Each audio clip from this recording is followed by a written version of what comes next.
It's amazing what you can learn when you put events and people on a timeline.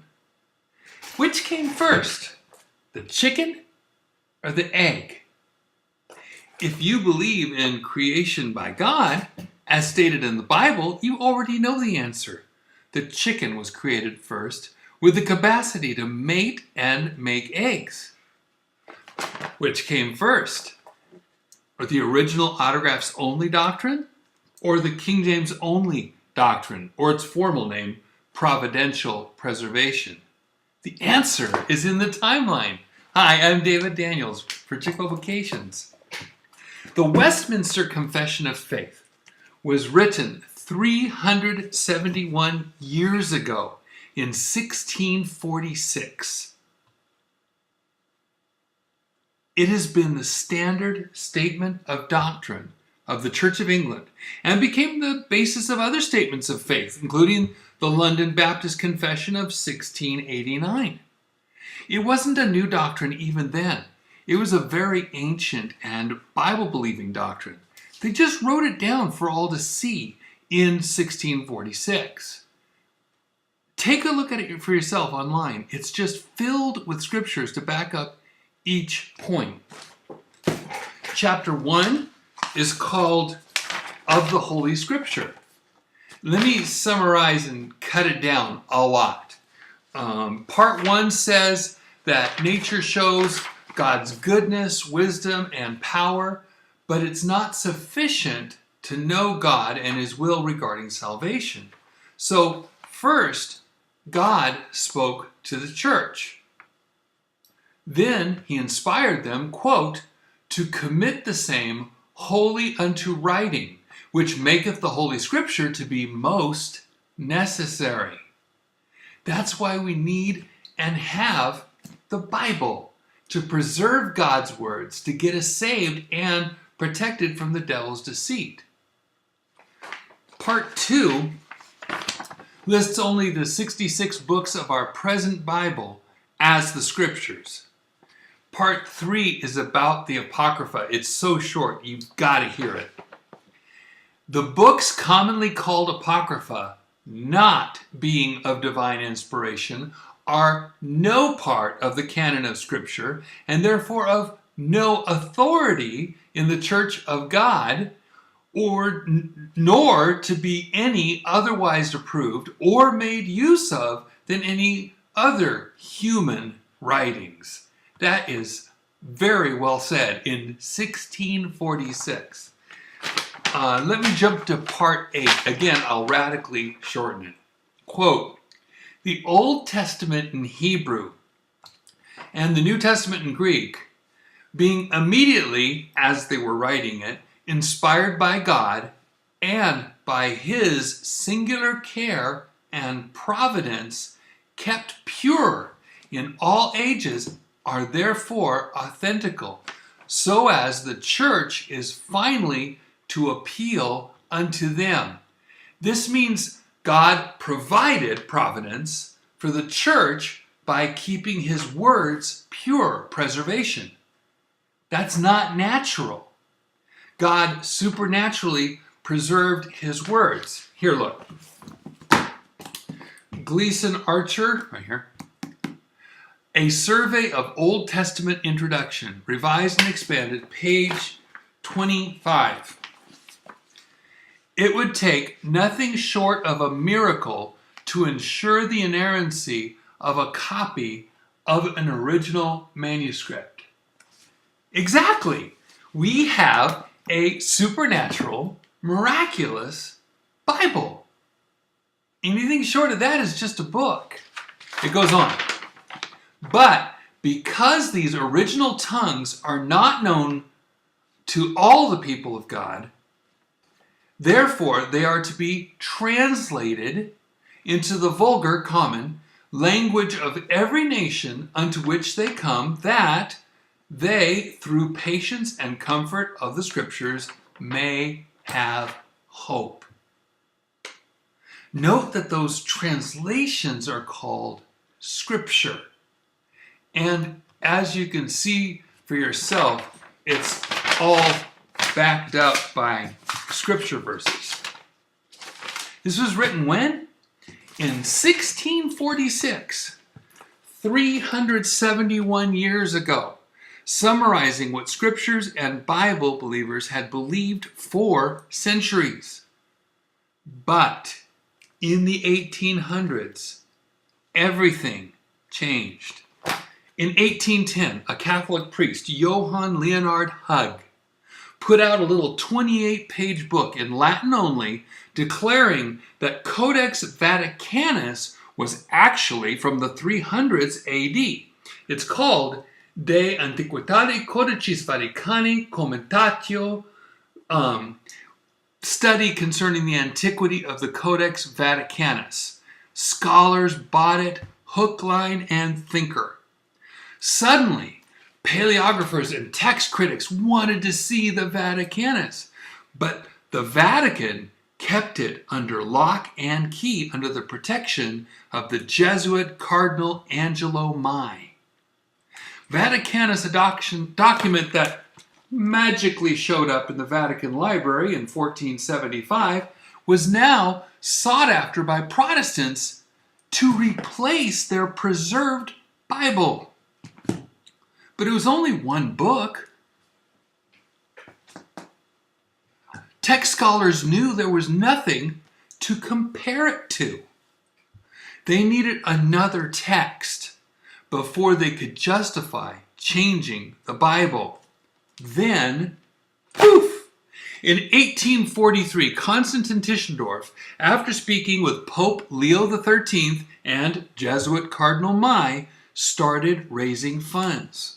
Then, when he had raised enough money in 1844, Tischendorf made a beeline to Cairo to get permission, then 275 miles across desert to St. Catherine's Monastery, where he just happened to find exactly what all the scholars were looking for at that time. A second, supposedly ancient Greek Bible. Imagine that. At this time, it was still white, by the way. He stole 43 sheets and returned to Saxony. This became the Codex Friderico Augustinus. I'll tell more about that in a video on Tischendorf. This is an example of what's in the CFA. I will go over this more in that video. There's so much to tell you. Oh, I'm so excited. By 1859, with the help of the Russian government, Tischendorf got the book which he called Codex Sinaiticus, or Aleph, to make it the first letter, out of St. Catherine's Monastery to Cairo to Russia. By now, the remaining pages are now darkened. On the left is 1844. On the right is 1859, the very next page in the choir. Then he published typeset facsimiles starting in 1862. After 2 unsuccessful visits to the Vatican, finally the Pope gave Tischendorf the privilege of checking over the Codex Vaticanus, which he published in 1867. See all those things? Those are all the abbreviations of the great accolades that Tischendorf got. Now, there were 2 codices. 1, 2, for the paleographers to fight over. And that was what Brooke Foss Westcott and Fenton John Anthony Hort were waiting for.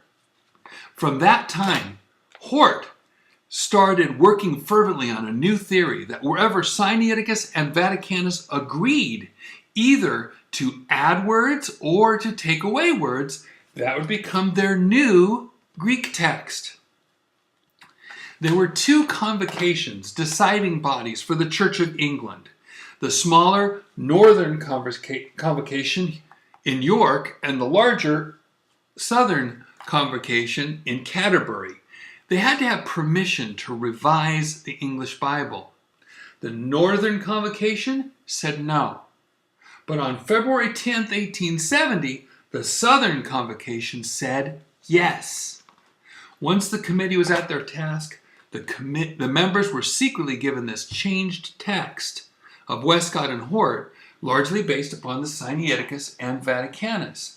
They made their revised version based on that radically changed text, not on the preserved text of the Bible. And that brings us to 1881. By August of 1881, they had planned to unveil their new revised version of the English Bible. But what about all those changes? Remember, their confession of faith said that God providentially preserved the words of their English Bible. But now they were going to take away words, phrases, and whole verses and change words. And they based this on a newly discovered text from a desert monastery and another text hidden under lock and key by the Vatican. It was not based on the Bibles handed down by faithful, persecuted believers. For 235 years, the Westminster Confession of Faith had stood. But before August of 1881, they needed a change of doctrine before the English Revised Version hit the bookstores. Get this, just 4 months before that, in April of 1881, two Princeton professors went to work to change the Westminster Confession regarding preservation. These two, principal of Princeton Seminary, Archibald Alexander Hodge, and professor of theology, Benjamin Breckinridge Warfield. Say that 3 times real fast. They modified the doctrine of inspiration and preservation. Listen to this. We do not assert that the common text, but only that the original autographic text was, past tense, inspired. Instead of openly rejecting the statement of faith, they changed the statement of faith. So when 4 months later, Westcott and Hort's gutted New Testament hit the shelves, they could feel theologically justified in rejecting the King James Bible. Now, in churches all over the world, people think that OAO, original autographs only, is the original doctrine. Once again, providential preservation, 371 years old. Original autographs only, just 136 years old. It's a doctrine no older than the English Revised Version itself. It's no coincidence, it's perfect timing.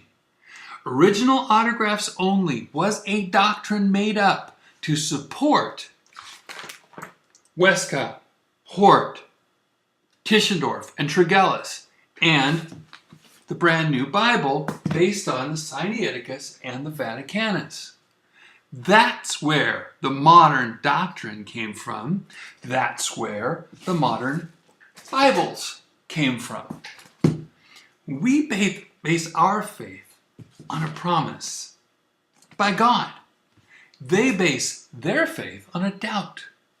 We trust God's ability to keep his promises. They doubt God and trust text critic men to tell them which texts they can believe or not.